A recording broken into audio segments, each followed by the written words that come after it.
आज का question, Newton की गति में कैसे पहचानें कि इस ग्राफ की स्लोप क्या होगी, यानी इस ग्राफ की स्लोप से हमें क्या प्राप्त होगा। बड़ी आसानी से हम पहचानते हैं। फॉर एग्जांपल देखिए, देखो यहाँ एक ग्राफ दिया हुआ है और ये ग्राफ है डिस्टेंस यानी दूरी और समय के बीच में। हमें अब ये पता करना है कि इस ग्राफ की स्लोप क्या होगी।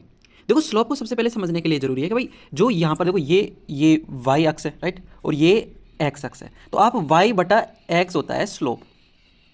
ठीक है, तो y का मान क्या है यहाँ पर, डिस्टेंस। x के लिए हमने क्या लिया है, टाइम। तो हम देख लो ये किसका सूत्र है, डिस्टेंस बटा टाइम, यानी d गुणा, हम जानते हैं डिस्टेंस बराबर s गुणा t। ये क्या है, स्पीड, और ये है टाइम।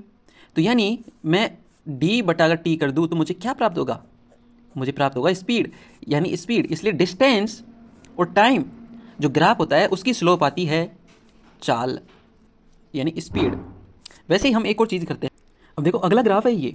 अब हमें यहाँ पे पता करना है कि यहाँ पर वी यानी वेग, वेलोसिटी और टाइम के बीच में ग्राफ दिया है, और इस वेलोसिटी और टाइम ग्राफ के बीच में जो इसका जो स्लोप होगा वो क्या होगा। तो देखो कुछ भी नहीं करना, मैंने बताया आपको कि स्लोप होता है y अपॉन एक्स। वाई की जगह हमने लिया है v और x की जगह हमने लिया है टाइम। तो देख लो भाई ये क्या है, ये है टाइम के साथ वेग में परिवर्तन। तो वेग में परिवर्तन टाइम के साथ क्या होता है, a यानी त्वरण। इसलिए वेलोसिटी और टाइम ग्राफ की जो स्लोप होगी वो ए यानी त्वरण को बताएगी। आई होप डेट आपको बहुत अच्छी से ये चीज़ समझ में आई होगी। धन्यवाद।